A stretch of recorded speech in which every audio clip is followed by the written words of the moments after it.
عملی نیکی میں اصل شے ہے ہمدردی، ہمدردی میں مال خرچ کرنا، اور اس کے لیے ستون ہے زکوٰۃ۔ کم سے کم یہ 2.5% تو نکالو، بوتل کا کارک تو کھل جائے، پھر اور بھی دو اور بھی دو اور بھی دو۔ یہ تو اوبلیگیٹری ہے، یہ تو فرض ہے، یہ تو لازم ہے۔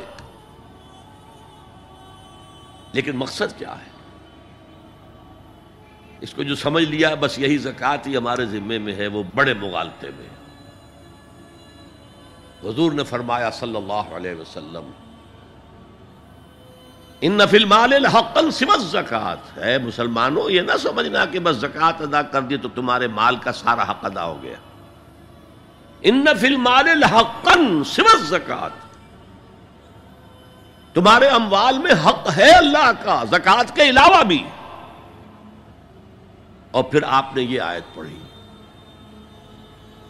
وَآتَى الْمَالَ عَلَىٰ حُبِّهِ ذَوِي الْقُرْبَىٰ وَالْيَتَامَىٰ وَالْمَسَاكِينَ وَابْنَ السَّبِيلِ وَالسَّائِلِينَ وَفِي الرِّقَابِ وَأَقَامَ الصَّلَاةَ وَآتَى الزَّكَاةَ۔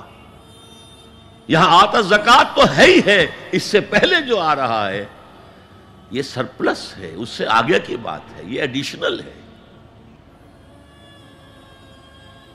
اسی لیے جب انفقوا انفقوا انفقوا انفقوا انفقوا کی جو تکرار ہوتی ہے قرآن مجید میں، تو ایک جگہ پھر سوال کیا صحابہ نے، کتنا خرچ کریں حضور؟ فرمایا قل العفو، کہہ دو جو بھی ضرورت سے زائد دے ڈالو، don't accumulate, don't retain any thing. ایک بات آپ سے کہوں، آپ کچھ چونک جائیں گے،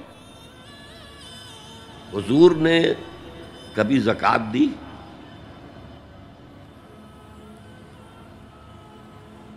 کبھی نصاب کے بقدر پیسہ آپ کے پاس جمع ہوا کہ آپ پر زکوٰۃ واجب ہوتی؟ کیسی عجیب بات ہے۔ ارکان دین میں سے ایک رکن سرے سے غائب، کبھی آپ نے مال رکھا ہی نہیں۔ حضور کا اسوہ ہم جانتے ہیں، مسواک کر لی ہے، پائچے جو ہیں ٹخنے سے اوپر کر لیے ہیں، یہ اسوہ ہے؟ ہاں ہے، یہ بھی ہے، ٹھیک ہے، سنت ہے، اسوہ تو یہ ہے۔ اور صرف آپ کا نہیں، جنہیں ہم کہتے ہیں فقراء صحابہ، ابو ہریرہ، ابو ذر، سلمان فارسی، علی رضی اللہ تعالی عنہم اجمعین، یہ فقراء صحابہ میں سے تھے، کبھی کچھ نہیں رکھا اپنے پاس۔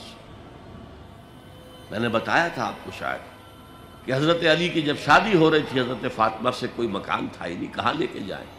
ایک انصاری نے ایک حجرہ دیا ہے اپنے مکان کا، اس میں حضرت فاطمہ ودا ہو کر گئی۔ He didn't have any home۔ ابو ذر وہ تو دوسری انتہا کو چلے گئے تھے۔ قانون یہی ہے، حلال سے کماؤ، اگر ایک حد سے آگے بڑھ جائے تو زکوٰۃ دے دو، باقی تمہارے اختیار میں ہے، دینا چاہو دو، نہ دینا چاہو رکھو اپنے پاس۔ قانون اس سے زیادہ آپ کو پابند نہیں کرے گا۔ کبھی بھی آپ نے جبر نہیں کیا، ایمرجنسی میں بھی جبر نہیں کیا۔ ایک واقعہ آتا ہے کہ حضور کو کئی وقت کا فاقہ تھا، تھوڑی دیر کے بعد حضرت ابو بکر آئے، آپ نے چہرے سے پہچان لیا کہ فاقے سے۔ پھر حضرت عمر آئے، پہچان لیا کہ فاقے سے۔ شاید حضور خود اپنے لیے نہ اٹھتے نہ جاتے، اپنے دونوں ساتھیوں کو لے کر ایک انصاری کے باغ میں پہنچ گئے۔ انصاری کی عید ہو گئی، فوراً لا کر اس نے کچھ کھجوریں، کچھ انگوروں کے گوشے رکھے۔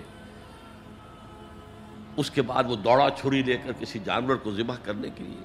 یہ ساری تفصیلیں میں کیا بتا رہا ہوں؟ نال یہ نہیں تھا کہ مدینے میں سبھی فاقے سے تھے، موجود تھے جن کے پاس مال تھا، لیکن جبراً آپ نے کسی سے کچھ نہیں لیا۔ جب وہ چھری لے کر چلا، فرمایا دیکھنا کسی دودھ والے جانور کو نہ ذبح کرنا۔ بہرحال کچھ دیر کے بعد وہ گوشت پکا کر لایا، روٹیاں رکھیں۔ اس کے بعد حضور نے ایک روٹی پر چند بوٹیاں رکھ کر کہا یہ عائشہ کو دے آؤ، اسے بھی کئی وقت کا فاقہ ہے۔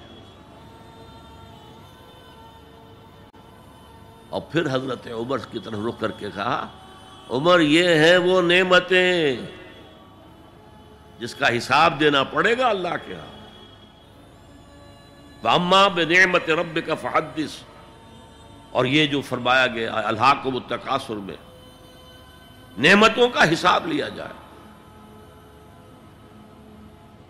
وَلَتُسْأَلُنَّ يَوْمَئِذٍ عَنِ النَّعِيمِ، فرمایا یہ نعمتیں ہیں